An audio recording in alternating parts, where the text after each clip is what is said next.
Hey, today I'm here with Kate and we're going to have a chat about the National Tutoring Programme. Yeah. So, Kate, what is the National Tutoring Programme? Okay, it's an initiative that's just been set up in the last couple of weeks. People might have seen it all on the news. It's going to be funded by the government. They're putting a huge amount of money into it. They are going to be funding schools with catch-up money to help children who've missed out on various bits in their education over the last few months because of lockdown.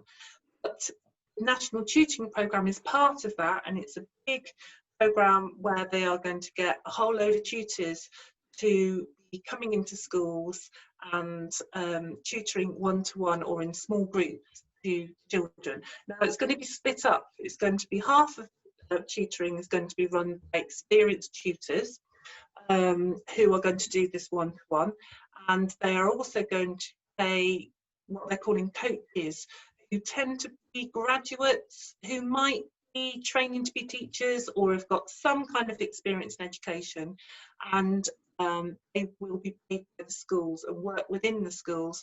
I think they're going to give intensive support to children within the schools and under the school sort of umbrella. I think the main focus is going to be on supporting children from disadvantaged backgrounds.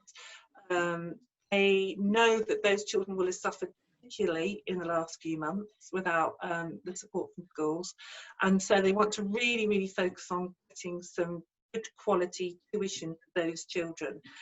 And I think they're aware that those children don't usually have access to private tuition, and so they're offering it to them first. But I think schools are going to give them the chance to consider who needs what and sort of share the money out so that the children that need it the most get it. It could be absolutely amazing, couldn't it? Yeah, I really hope that the most is made of this, because schools and private tutors have always been very separate things to each other. And although as tutors, we try to work to support the schools, some schools are much more open to that than others. So I've taught some pupils who'll speak to their schools and say, oh, I've got a tutor, and the school and their teacher will be like, oh, if you've got a tutor, then it'd be fantastic if you could get them to do some work around this area or this area. And the schools maybe sent me some schemes of work so I can pick through things. Although realistically, most of my work comes from me finding the gaps in that child's knowledge and pushing them forwards and pushing them up. But it always feels nice if there's a bit of a conversation. But some schools have just almost taken it as a personal insult that a child is having tuition on top of their teaching, when ultimately the child will get a better result because of it. So it feels like this amazing opportunity for the two to come together in something that's all been approved and being paid for. Yeah, definitely. The idea of everybody who deserves to have that extra help, who needs it, and a chance to have it, seems absolutely fantastic. And hopefully it will make better connections between schools and tutors. This is going to be run by, I think there's about 4 organisations. I think there's the Education Endowment Fund, the Sutton Trust, Nesta, and I don't know the 4th. I can't remember, that's awful. And they are already organisations that have done a lot of research into how to enable children from disadvantaged backgrounds to improve their educational confidence. So they've done a lot of experimentation and research, and they have found, I think it was the Sutton Trust said in their recent research, that there's overriding evidence that one-to-one tuition makes a difference. I think they said it will advance a child 5 months. Although actually, I think, in my experience, it's more than that. But anyway, that's what their evidence has shown. The focus of those places is on enabling children who don't get very far because of the background they're coming from. Enable them seems absolutely fantastic. And if money can be put into that and from the government, I can't see what's not like. Also the question of when and where this tuition happens. So I think you mentioned that they might involve tutors going into school. I'm hoping that it doesn't involve tutors going into school, because that wouldn't quite be giving these pupils the same advantage as if you think about families that are already employing private tutors. They have their full school day and then they come to us as a bonus in the evening or the weekend. So I'm hoping that schools see this as an opportunity to go, let's give them the full school day and then they get a private tutor on top of that. Yeah. Because all the tutors that they use are going to be approved, DBS checked people. And well, at the moment, both of us are teaching online.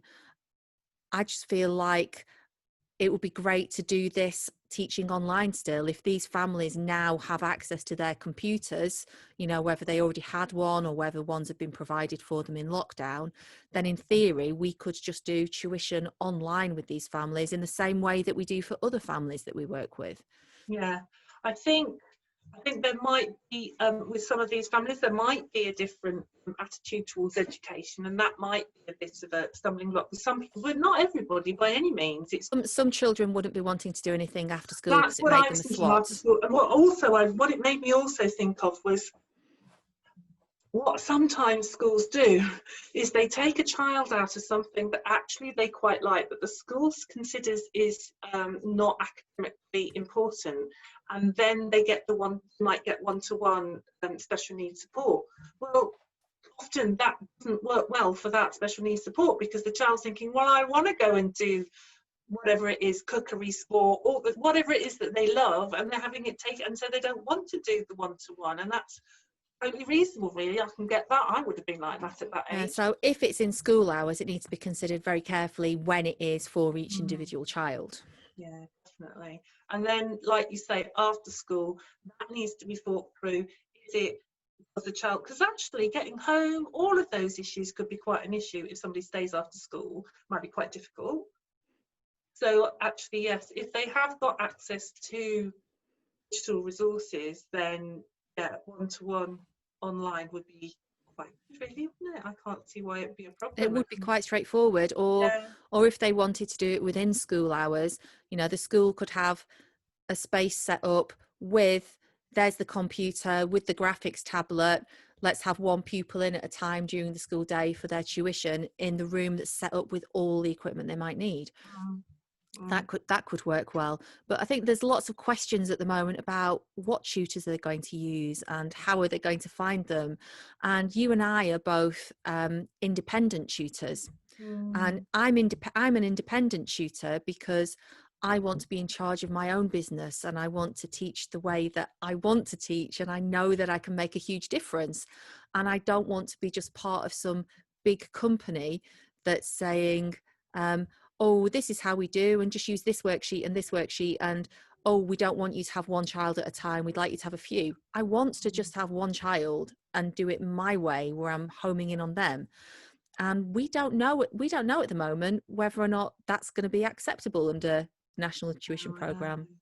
I hope it is. Yeah, I totally agree. Oh my goodness, that's one of the things I love about being a tutor, is being able to do one-to-one and to really want to focus in on my kids and whatever they've got, the issues that they've got, and when there's a problem that comes up, we can home in on it straight away, or they can turn up to the session and go, oh, it was really difficult today, we did this poem and I don't know what to do, and whatever, you can adapt to the situation, which obviously you can't do as a teacher. And as we've both been teachers, we know, I mean, I loved being a teacher, but I prefer being a tutor. It's really nice to be able to make those connections with kids and to also see a massive progression, because that does happen as well, doesn't it? If you are able to do that one-to-one, and that's why this National Tutoring Programme is so exciting, really. We know that one-to-one makes a massive difference.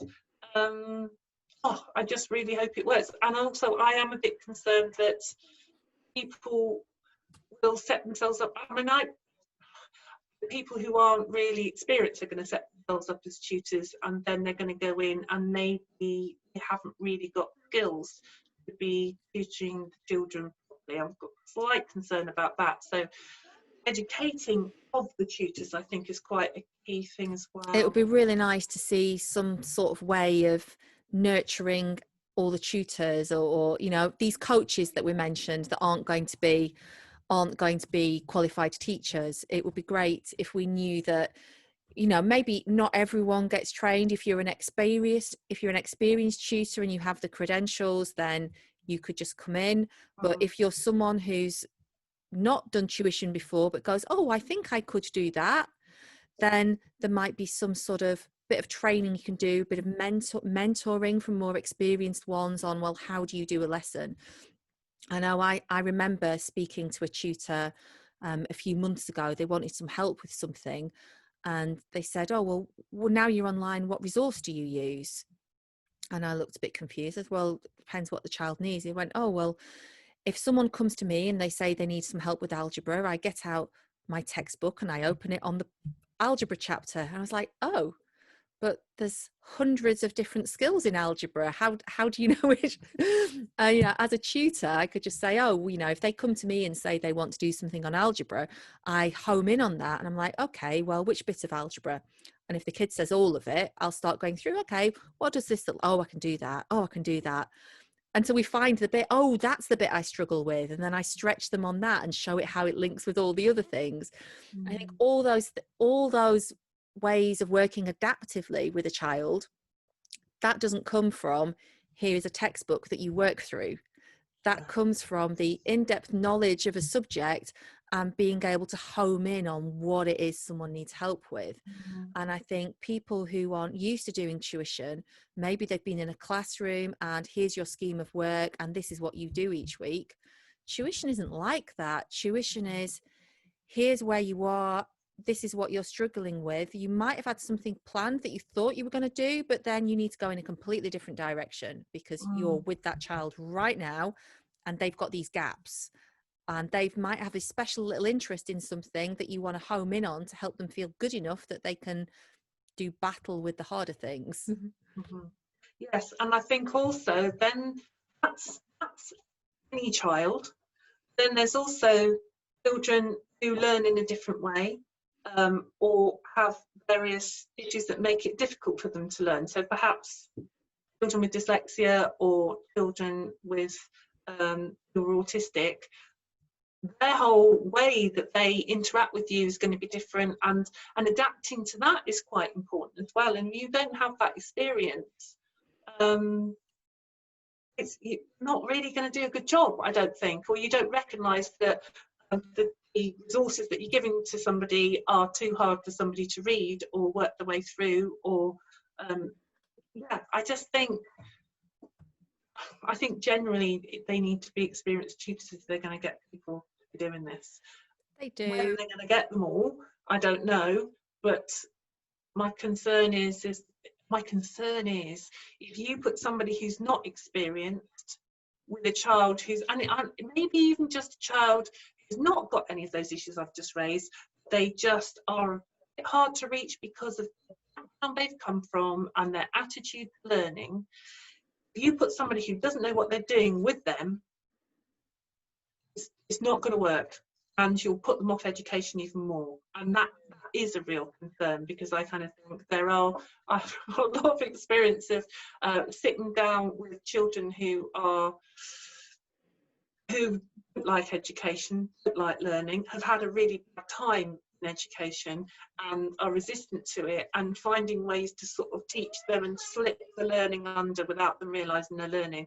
And I think that's what a tutor does quite often. Sometimes it's very obvious that you're tutoring them, and with some children, and maybe some of these children from these disadvantaged backgrounds will be like that, you need to be able to be finding ways to connect with them which aren't what a teacher would do in a class. It's very different. Yeah. Oh, well, I think there's loads of real positive aspects to it. There is, and I think it could be absolutely amazing. I hope it's absolutely amazing. Whether or not either of us ends up tutoring within it, I really hope that schools make the most of this. And, you know, because it is subsidised, I hope doesn't turn into a who's the cheapest we can get, and more of a like, what experienced people who are really good at this can we get? Because, you know, as we've just said, there's a huge difference in sort of how good people are going to be at coping with a whole range of different situations. So it'd be amazing to see that money used in a way that's going to get the absolute best results for these children. Yeah. Well, one thing I am noticing is they've announced this National Tutoring Programme. The website isn't up yet. There's various bits of information. When I've tried to contact people, people have just sort of sent me to some questions and answers, but there's not written. So I'm hoping, what I'm really hoping is that behind the scenes, loads of people who know about education are sitting there going, right, we need to do this, we need to set up the structure, we need to set this all up so that it is done properly. I do think the actual main organisations who are running it are really good organisations, which does give me hope that they are doing that. The Tutors Association is involved in it as well. So they've been involved right from the start. They've been involved talking to the government about the possibility of doing these things and what it should look like, and helping shape sort of the different sorts of people that they would need to employ in things. And at the moment, I know the Tutors Association are discussing with them whether it would just have to be big tutoring companies or if they can have individual tutors. So there's all that sort of thing going on. And there's a task force that the Tutors Association is part of in looking at how this will actually be implemented. At the moment, there are so many unknowns, and it's a really interesting thing for us to throw around and for people to wonder about. I guess it will all become clear over time. Yeah. And we'll see, and it's amazing. And if it becomes something that becomes normal, that tutors work within schools, tutors support schools, we use online learning in a different way to support learning within schools. This is future. I think it would be fantastic for children. Just in sorting out the problems that have occurred because of the pandemic and lockdown and all the problems for education because of that. Perhaps, wouldn't it be great if it makes changes in education go forward and improve what it was like before?